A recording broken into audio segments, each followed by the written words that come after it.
الفكر يا إنسان لو أطلقته متأملا في قدرة الرحمن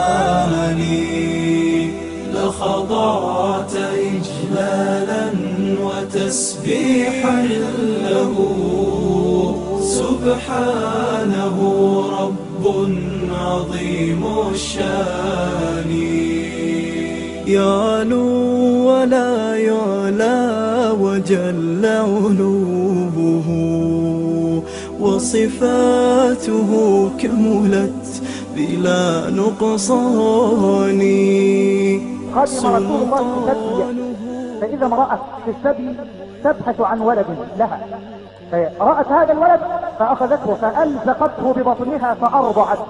فنظر النبي إلى هذا المنظر الحنون وقال لأصحابه: أترون هذه طارحة ولدها في النار؟ هل ستطرح هذه الأم التي كانت تبحث بهذا الحب والشفقة على ولدها ثم ألصقته ببطنها وصدرها فأرضعته، هل يمكن أن تطرح هذه الأم ولدها في النار؟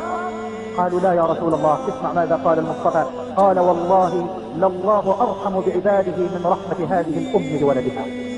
لله أرحم بعباده من رحمة هذه الأم بولدها. ولذلك من جميل ما قاله أحد السلف أنه قال يوما لربه: اللهم إنك تعلم أن أمي هي أرحم الناس بي، وأنا أعلم أنك أرحم بي من أمي، وأمي لا ترضى لي الهلاك، أفترضاه لي أنت وأنت أرحم الراحمين؟ أترون هذه طارحة ولدها في النار؟ قالوا: لا يا رسول الله. قال: لله أرحم بعباده من رحمة هذه الأم بولدها.